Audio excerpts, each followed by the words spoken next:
Morning, welcome to my yoga class. दोस्तों, इस समय हम आपको विशेष योगा बताने वाले हैं जिनमें जो तो आपको 5 प्राणायाम क्रियाएं करनी है। सुबह सुबह से करने से नाना प्रकार की शरीर की जितनी बीमारियां हैं, कभी कोई बीमारी आपके अंदर नहीं रह जाएगी। इसलिए सबसे पहले करना है हमको नाड़ी शोधन। नाड़ी शोधन किस तरह किया जाता है इसके बारे में आप समझ लीजिए। हमको किस तरह से अपनी सांस को जो है दाहिनी से बाएं की तरफ लेना है, बाएं से दाहिनी की तरफ लेना है। इसको जो है शिव संगीता में जो है तो बताया गया है कि सबसे पहला योगा नाड़ी, ये 72,000 नाड़ियों को शोधन करता है दोस्तों। इसलिए इसको करना, इसके पहले इसके स्टेप को समझना बहुत ज़रूरी है। इसको जो है तो आपको जब आप दाहिनी से बाएं की तरफ करते हैं तो आपको 5 अकाउंट तक गिन लेना है। 1 2 3 4 5 ऐसे इसको दाहिनी से बाएं देखिए, दाहिने से बाएं की तरफ इसको यूँ दबाने के बाद इसके बाद आपको गिनना है। सांस जब लेना है तो 1 2 3 4 5 बार गिनना है। इसके बाद छोड़ना है तो इसके बाद 5 स्टेप में छोड़ना है। इसके बाद धीरे धीरे इसको बढ़ाते जाइए आप। अब हम आपको बताते हैं नाड़ी शोधन किस तरह किया जाता है। इसको देखिए दोस्तों, हमको जो है करना है दाएं से बाएं की तरफ। दाहिना का हाथ कौन है? ये दाहिना है। इसके बाद बायां है। इसके बाद इसको ये देखिए, आप ये अपनी अंगूठे को और यूँ लगा लीजिए। इसके बाद में धीरे धीरे 5 बार आपको 5 गिनना है। 1 2 3 4 5। इसी हिसाब से जो है तो आपको सांस को ऊपर को लेना है ऐसे। इसको दबाने के बाद इसके बाद इस तरह से जब सांस छोड़िए, जब आप सांस को छोड़िए तो 5 बार गिनिए।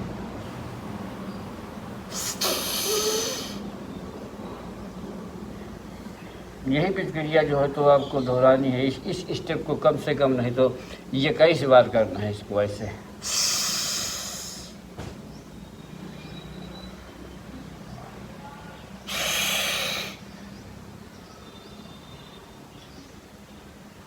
इसको बहुत धीरे, सांस को बहुत धीरे धीरे लेना है। इसके सांस को जो है आप इसको बिल्कुल सही तरीका, सबसे पहले करने का प्राणायाम कीजिए। सबसे पहले नाड़ी शोधन किया जाता है।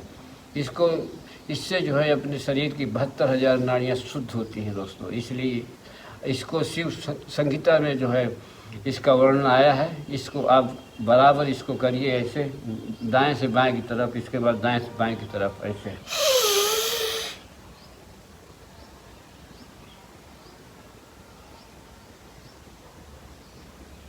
इसको गिनती के हिसाब से गिन लीजिए। देखिए, सांस को लेते हैं इससे, उसके बाद छोड़ते हैं। 1 2 3 4 5, 1 2 3 4 5। इस तरह से गिनती से इसको आप धीरे धीरे श्वास को लीजिए। इसके बाद इसको करिए। इसको कहा भी गया, इसको सबसे अनुलोम विलोम भी कहते हैं इसको। ये सबसे महत्वपूर्ण क्रिया होती है। इसको आप करिए। इसके बाद हम आपको बताते हैं कपाल भारती।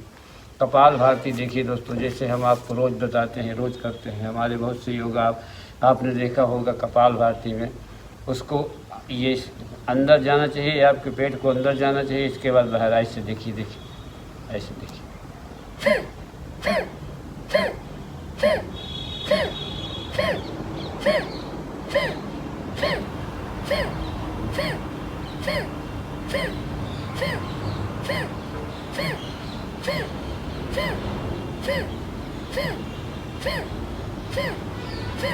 इसको कपाल भारती कहते हैं। इसमें जब करने से जो है तो आपके शरीर के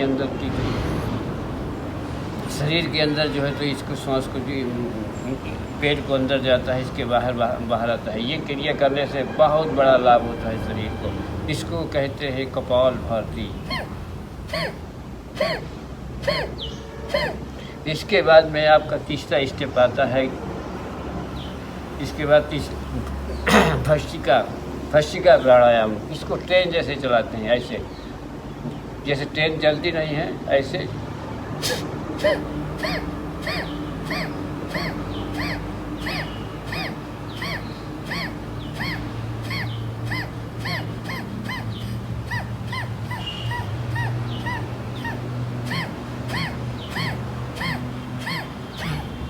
इसको जब आप थक जाए तो इसके बाद में थोड़ा सा रिलैक्स हो जाए ऐसे।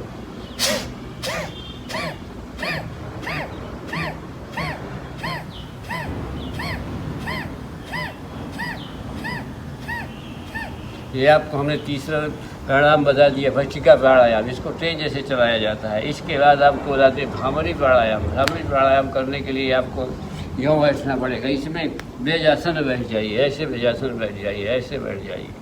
इसके बाद इनमें जो है अपने अंगूठे से जो है कान को ये अपने कानों को ऐसे जो है तो मूंद लीजिए ऐसे। इसके बाद ये माथे में यूँ लगा लीजिए, नाक में यूँ लगा लीजिए ऐसे, और इसके बाद आँखों को अपनी जो है तो मूंद लीजिए ऐसे। ऐसे आप एक माथे में लगा लीजिए। इस स्टेप को कम से कम आप पहले समझिए। अपने कानों को ऐसे मूंद लीजिए, इसके बाद आँखों को ऐसे कर लीजिए, और दो ये उंगलियां जो है माथे में ऐसे ऐसे ऐसे लगा लीजिए।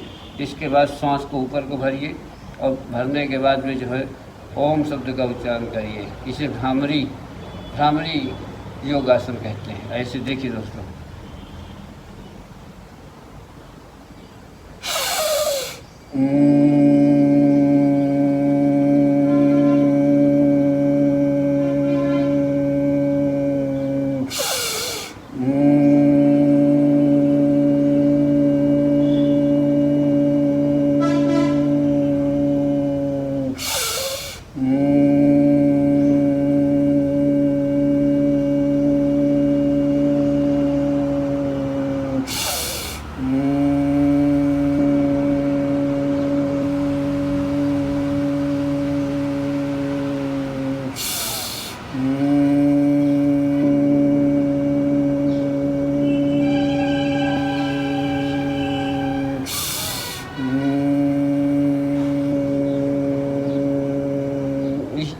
इस भ्रामरी प्राणायाम क्रिया को कम से कम नहीं तो 5 से 10 बार करना चाहिए। इससे बहुत बड़ा आराम होता है। आप किसी लोटे को लगा लेंगे, अपने कान में देखेंगे उसमें ओम की आवाज़ निकलती है। इसलिए दोस्तों इसमें ओम की आवाज़ निकलती है, और ये भ्रामरी इसमें मतलब भंवरे के गुंजन जैसी आवाज़ निकलती है। ये बहुत आरामदायक होता है। इसके बाद में ओम का उच्चारण करना है। एम ओ, देखिए ओम ओम ओम, ए उ मा से ओम बनता है। इससे शरीर की जो है यहाँ की नाड़ियाँ इसको कैसे किया जाता है। एक तो पहले ऐसे किया जाता है, ऐसे इसको सूर्य नमस्कार जैसे आप करते हैं उसी तरह इसको मतलब इसकी प्रैक्टिस कर सकते हैं ऐसे।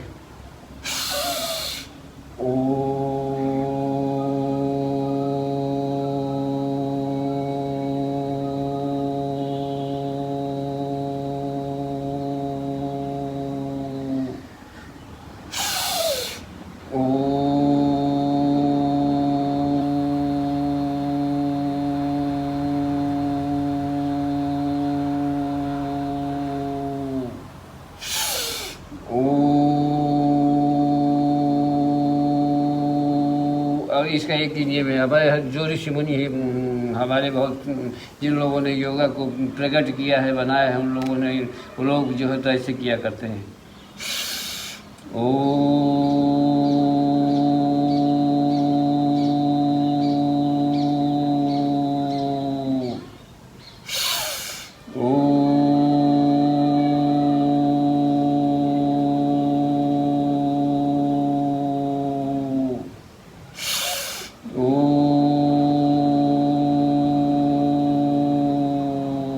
इससे बड़ा लाभ होता है। सही, ये 5 प्राणायाम हैं, सुबह सुबह करने से बड़ा लाभ होता है। नाना प्रकार की बीमारियां आपके शरीर में जितनी बीमारियां हैं एकदम से छू हो जाती हैं। इसलिए ये 5 प्राणायाम रोज़ करिए और अपनी बीमारियों को ठीक करिए। और इसके बाद दोस्तों हमको कमेंट भी आते हैं हमारे पास में बहुत सारे, जो जैसा योगा आपको चाहना है वैसा आप दोस्तों हमको कमेंट करिए, वैसा योगा हम बना के आपको दिखाएंगे। ऐसी बात नहीं है, हम जैसा आप कह देंगे वैसे योगा आपको बना के दिखा देंगे। तब दोस्तों नमस्ते और नमस्कार। ये 5 प्राणायाम क्रियाएँ सुबह सुबह से करना बहुत अनिवार्य होता है।